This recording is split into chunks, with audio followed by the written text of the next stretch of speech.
Hi everyone, welcome back to my YouTube channel. This is me, Yogin Sachadeva. How are you all doing? I am absolutely fine and hoping the same for you as well.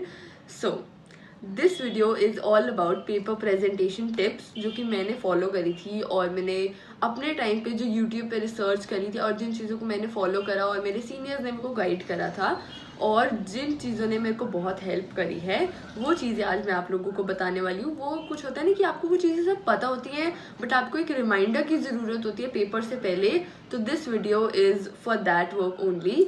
सो शुरू करते हैं because video को ज़्यादा लंबा नहीं रखना है, point two point बात करेंगे।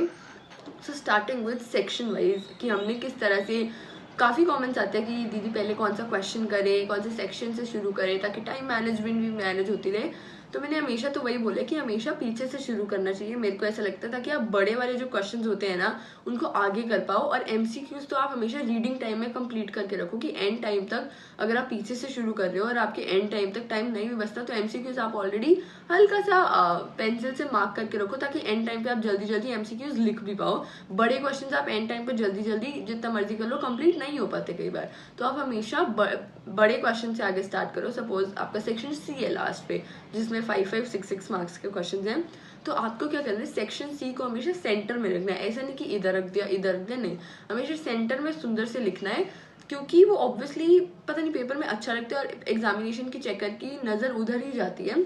और उसके बाद सपोज सेक्शन सी में 6 से लेकर 10 तक क्वेश्चन है, आप ऐसा कर सकते हो 6, 7, 8, 9, 10 इस तरह से सीक्वेंस रख दिया। ऐसा भी कर सकते हो चलो कि 10 पहले कर दिया 6 बाद में कर दिया, बट ऐसे आप बिल्कुल नहीं कर सकते कि आप जो 11 क्वेश्चन है वो सेक्शन सी में घुसा दो। 11 क्वेश्चन अगर सेक्शन डी में है तो आपको सेक्शन डी अलग ही करना पड़ेगा, सेक्शन सी सेक्शन डी को मिक्स नहीं कर देना। हमेशा एक सीक्वेंस में चलना है कि सेक्शन सी शुरू कर दिया तो उसको पहले खत्म करना है, देन ही सेक्शन डी शुरू करना है, ऐसा करना है, मिक्स बिल्कुल मत करना है चीजें। ओके, देन अभी सेक्शन की बात कर ली हमने, अब क्वेश्चंस पे बारी आए तो every question like after every each and every question आपको एक चीज़ करनी है कि आपको लाइन ड्रॉ करनी है। उसके बाद 2-3 लाइन का गैप दो और उसके बाद उसमें एक लाइन ड्रॉ कर लेना, बिकॉज अगर आपके ऊपर वाला क्वेश्चन जैसे तैसे हुआ जिस मर्जी राइटिंग में आओ उसके बाद आप एक नई शुरुआत कर देते हो कि डिफरेंस पता लगता है कि ओके वो जो क्वेश्चन था वो ऊपर रह चुका है। और पेपर में ना पेजेस की कंजूसी बिल्कुल मत करना, खुला खुला करना, और उस खुले खुले के करने के लिए आप लाइन ड्रॉ जरूर कर देना। वो एग्जामिनेशन चेकर को ऐसे ढूंढना नहीं पड़ता क्योंकि क्वेश्चन 1 कहाँ खत्म हो गया, क्वेश्चन 2 कहाँ पर खत्म हुआ है, तो वो लाइन ड्रॉ जरूर करना। जैसे कि मैंने आपको बताया कि सेक्शन सी अगर आपने पहले शुरू कर दिया और सेक्शन सी में आपने क्वेश्चन नंबर 6 पहले कर दिया, तो अगर आपको क्वेश्चन नंबर 6 भी आता है और क्वेश्चन नंबर 8 भी आता है तो उन दोनों में से आपको सबसे अच्छा आप किसको प्रेजेंट कर सकते हो। मतलब हमेशा पहले वो चीज रखो जो आप जिसमें पूरा कॉन्फिडेंट हो और एग्जामिनेशन चेकर पहला क्वेश्चन देख के गई कि ओके इस बच्चे को आता है, इसने बहुत अच्छा करा है। तो वही होता है ना, first impression is the last impression. तो फर्स्ट क्वेश्चन हमेशा वैसा रखो जिसमें आप अपना 100% दो और वो क्वेश्चन आपको अच्छे से जरूर आना होना चाहिए। और जैसे मैंने क्वेश्चन में बोला क्योंकि फर्स्ट क्वेश्चन ऐसा होना चाहिए, हर क्वेश्चन में मैं कहूंगी कि आप पॉइंट्स में लिखो, तो हर क्वेश्चन का जो पॉइंट नंबर 1 होगा ना उसमें जो जो मेन इन्फॉर्मेशन है वो आप डाल दो, क्योंकि वही फर्स्ट इंप्रेशन क्वेश्चन का जो जाएगा एग्जामिनेशन चेकर को वो अच्छा जाना चाहिए। कटिंग की बात करें तो कटिंग प्लीज प्लीज प्लीज, कई बच्चों की बहुत आदत होती है ऐसे इतना स्क्रिबल कर देते हैं ना उसके ऊपर, वो आपने बिल्कुल नहीं करना है। एक ऐसे लाइन मार दो आराम से, कई बार तो ध्यान भी नहीं जाता कि आपने कुछ कट कर रखा है, तो आराम से करना है। और वही कटिंग से याद आया, रफ वर्क की अगर हम बात करें तो rough work what I used to do was कि एक लास्ट पेज बना लेती थी और ऊपर हेडिंग दे देती थी रफ पेज का, या फिर साइड पे बॉर्डर लगा लेती थी। बॉर्डर में लगाना प्रेफर इसलिए नहीं करती थी क्योंकि मतलब बॉर्डर तो लगता था, बॉर्डर के बीच में मैं रफ वर्क करना इसलिए पसंद नहीं करती थी क्योंकि वो फिर ऐसे कहीं ना कहीं रफ वर्क आप बहुत ऐसे फ्लो में करते हो और वो राइटिंग अच्छी नहीं दिख रही होती। तो अगर आप पूरे पेपर को एक बारी में देखो तो कहीं ना कहीं वो अच्छा नहीं लगता। तो आई यूज टू प्रेफर वाज कि मैं पीछे करती थी। बट एक गलती मत कर देना कि पीछे से आप अगर अकाउंट्स का पेपर दे रहे हो तो नंबर्स कुछ गलत आ गया आप लिख दो, तो उस चीज़ का ध्यान जरूर करना। नहीं तो आप जो मार्जिन ड्रॉ करते हो आप उस चीज़ में भी रफ वर्क आराम से कर सकते हो, इसमें कोई ऐसा जितना कुछ बड़ा इशू नहीं है। और जैसे कि मैं हमेशा से कहती आ रही हूँ कि बिजनेस और इकोनॉमिक्स में आपने हमेशा चीज़ें अंडरलाइन जरूर करनी है, उनको हमेशा सब पॉइंट्स में लिखना है। मैं कहूँगी कि हर क्वेश्चन को पॉइंट्स में लिखने का ट्राई करना। अगर पॉइंट्स में नहीं भी लिखना, पैराग्राफ में लिखना, तो पैराग्राफ को ऐसे खुला खुला करके लिखना कि आप पैराग्राफ को भी पार्ट्स में डिवाइड करो, इंट्रोडक्शन का, देन मेन बॉडी पार्ट का, देन कंक्लूजन का, इस तरह से करना। और मेन चीज़ें ज़रूर ज़रूर ज़रूर अंडरलाइन करना, क्योंकि एग्जामिनेशन चेकर आपका बिल्कुल पूरा क्वेश्चन नहीं पढ़ता, वो सिर्फ मेन कीवर्ड्स पढ़ता है, और आपको जो अच्छे अच्छे कीवर्ड्स आते हैं उनको अंडरलाइन करना आपकी रिस्पॉन्सिबिलिटी है। नहीं तो एग्जामिनेशन चेकर पूरा आपका पेपर पढ़ने नहीं बैठेगा, वो अपने हिसाब से मार्क्स दे देगा। फिर हमारी रिस्पॉन्सिबिलिटी है अच्छे मार्क्स लाना, तो हमें अपना 100% देना है अच्छे मार्क्स लाने के लिए। तो वही चीज़ पूरा प्रॉपरली अंडरलाइन करना मेन कीवर्ड्स को हमें। पॉइंट्स के लिए भी जैसे अगर मैं मेरे साथ क्या होता था कि पहले मैंने अपनी एक्सपीरियंस से जो चीज़ सीखी कि बहुत ऐसे अगर मैं पेपर यहाँ पर घर पे सॉल्व करके जाती थी ना, उन चीज़ों ने मेरे को बहुत हेल्प करा, क्योंकि मेरे दिमाग में कई बार सब पॉइंट्स होते नहीं थे, मैं लिख देती थी, देन मेरी वो कटिंग होती थी, राइटिंग गंदी हो जाती थी। तो पेपर के टाइम पे मैं क्या करती थी, ऑब्वियसली अलाउड नहीं है कि आप क्वेश्चन पेपर पे कुछ भी लिख पाओ, लेकिन फिर भी मैं पेंसिल लेती थी क्वेश्चन के पास, हल्का हल्का छोटा छोटा कि दिखे ना, किसी को दिखना नहीं चाहिए, इतना छोटा छोटा आप क्वेश्चन पेपर पे लिखो। पहले से थोड़ी प्लानिंग करके आंसर शीट पे लिखना कि आपने ओके 5 मार्क्स का क्वेश्चन है तो 6 पॉइंट्स लिखने हैं, तो 6 पॉइंट्स जो सब हेडिंग्स बनाओगे एक बार वो जरूर पेपर पे लिख लेना, क्वेश्चन पेपर पे लिख लेना। क्योंकि आप क्या होता है कि अगर आप सीधा डायरेक्टली आंसर शीट पे लिखना शुरू करते हो तो आप पहले कुछ आपको एक अच्छा वर्ड आता है, लेकिन देन आप लिखते लिखते आपके दिमाग में कुछ और अच्छा वर्ड आ सकते हैं, तो आप उसको रिप्लेस करने की जगह कटिंग करते हो। तो वो चीज़ मत करना, पहले पूरा सोच के आराम से प्लानिंग करके फिर लिखना। कामली आपने क्वेश्चन आंसर्स करने हैं, कुछ टेंशन लेने की बात नहीं है, आराम से करने हैं, और पैनिक तो बिल्कुल नहीं करना। तो डीप ब्रेथ लेनी है, आराम से हर क्वेश्चन से पहले आराम से सोच के शुरू करना है, ये चीज़ ज़रूर करनी है। एंड ये टिप्स कुछ थी जो मैं फॉलो करती थी। एंड उसके अलावा भी मैंने आप लोगों को किसी टॉपर की आंसर शीट डाउनलोड करके अब मैं आप लोगों को वो दिखाने वाली हूँ कि कैसे कैसे किसी ने करा हुआ है, और वो चीज़ ज़रूर हेल्प करती है, मैं आपको दिखाती हूँ। सबसे पहले हम बात करेंगे बिजनेस स्टडीज़ के पेपर की। सबसे पहले तो ये ऑब्वियसली शीट के बाद वाला जो इस साइड वाला लेफ्ट साइड वाला पेज होता है वो हम ब्लैंक छोड़ते हैं। उसके बाद चलो इन्होंने सेक्शन 1 करा हुआ है, किस तरह से इन्होंने पूरा MCQ के बाद सब देखो, ये 1 के बाद पहले ऑप्शन लिख दिया है। हमेशा ऐसा जरूरी नहीं है कि आपको ऑप्शन, जैसे option B systematized body of knowledge है, तो जरूरी नहीं है कि आपने पूरा लिखना है। MCQs लास्ट के लिए छोड़ना, टाइम मिले तो पूरा लिख देना, नहीं मिले तो सिर्फ ऑप्शंस भी लिख दोगे, there is no problem in it. चलो ये जैसा भी है।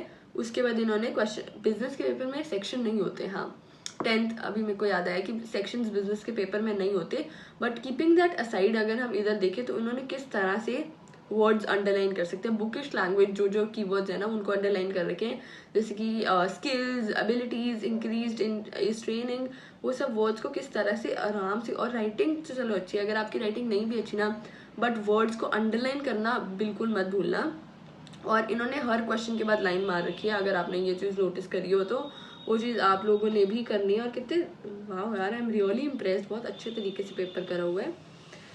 एंड देन नॉर्मल चीज़ें से अब जो भी बॉक्स अच्छे से बना रखे, जो भी ये क्वेश्चन आता है अपने फाइनेंशियल मैनेजमेंट, यही था chapter, I don't remember that properly, but पूरा प्रॉपरली इन्होंने अच्छे से कर रखा है, लेकिन रफ वर्क साइड पे कर रखा है। उसके बाद अगर हम देखें, यहाँ इन्होंने फ्लो चार्ट बना रखे हैं। काफ़ी बच्चों को कुछ बहुत प्रॉब्लम आ रही थी मेरे को, अब जब मैंने क्लियर कर दिया फ्लो चार्ट्स कैसे होते हैं, क्या बनते हैं, बट उसके बाद भी मेरे को कॉमेंट्स आ रहे थे। तो this is what I mean by flow chart. For example इन्होंने मैन्युफैक्चरिंग ऑर्गेनाइजेशन के अंदर उनके 4 पार्ट्स को डिवाइड करके लिख रखे, इस तरह से फ्लो चार्ट्स होते हैं। मैं अपने पेपर में ऐसे 4 to 5 फ्लो चार्ट्स बनाकर आई थी। फ्लो चार्ट से आपका पेपर बहुत इफेक्टिव लगता है, और एग्जामिनेशन चेकर उनको देख के भी मार्क्स देता है। तो मैं सजेस्ट करूँगी फ्लो चार्ट्स ज़्यादा से ज़्यादा बनाना। तो इस तरह से उनका बिजनेस का पेपर था, इसी तरह से करना, साफ सुथरा, नीट एंड क्लीन करना, एंड फिर कोई नहीं रोक सकता अच्छे मार्क्स लाने के लिए आपको। और जब आप अपना पेपर अच्छे तरीके से करके आते हो ना, मैं प्रेजेंटेशन की बात कर रही हूँ, तो आपको अलग ही कॉन्फिडेंस होता है, अलग ही आपको, अगर आपके अच्छे तरीके से आप प्रेजेंट करके चल रहे हो ना, आपको फ्लो अच्छा बना हुआ है, तो पेपर करते करते भी आपको अलग कॉन्फिडेंट आ रहा होता है कि चलो पेपर अच्छा हो रहा है। तो इस चीज़ पे ज़रूर ध्यान रखना। उसके बाद coming on the accountancy paper, इसमें भी उन्होंने जैसे MCQ, जैसे मैंने आपको बोला था ना, इट्स नॉट कि हमेशा आपको थ्योरी वाले MCQs आते हैं, आपको ओल्ड रेशो न्यू रेशो वाले MCQs भी आते हैं। एंड अकाउंट्स के उन्होंने साइड पे रफ वर्क नहीं करा हुआ, तो वी कैन अज्यूम कि एंड पे करा होगा।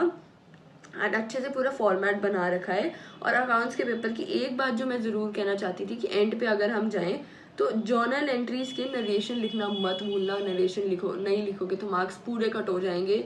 तो नरेशन तो मत ही भूलना। मैं क्या करती थी कि अपने क्वेश्चन पेपर पे ना हाँ जर्नल एंट्रीज डालनी होती थी ना, वहाँ हल्का सा ब्रैकेट में छोटा सा लिख लेती थी नरेशन, ताकि जब मैं क्वेश्चन पढ़ूँ मेरे को याद आ जाए कि ओके नरेशन करनी है।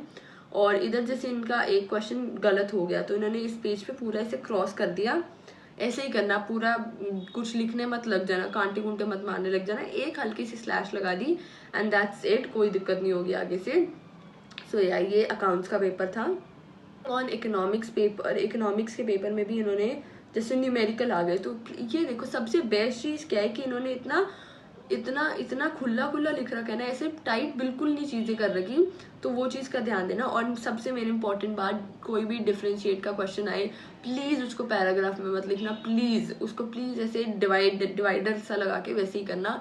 और उसके आगे भी जैसे इन्होंने यहाँ पर बेसिस ऑफ डिफरेंस लिख रखे हैं, वो चीज़ पे ज़रूर फोकस करना है। ऐसे डिफरेंस वाली चीज़ मतलब एक जैसे मीनिंग लिख दिया, उसके बाद लिख दिया कि यहाँ पर जैसे नेचर लिख दिया, उसका कोई कैरेक्टरिस्टिक लिख दिया, उस तरीके से डिफरेंस बना के ज़रूर करना।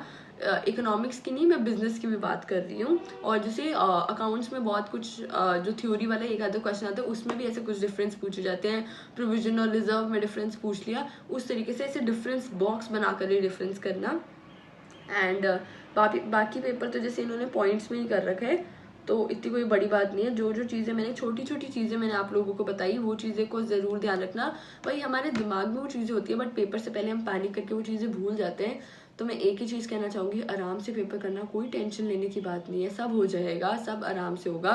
भगवान जी को साथ लेकर जाना एग्जामिनेशन हॉल में और बिना टेंशन लिए पेपर को फोड़ के आना।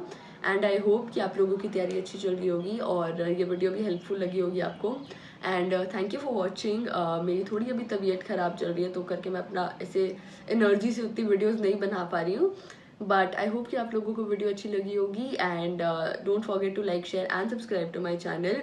ये रहा मेरा इंस्टाग्राम यूज़र नेम, और जाओ उधर भी फॉलो करो, 1 के जल्दी जल्दी कर दो। And I am so grateful for you guys, thank you, will see you in the next one, till then take care, bye.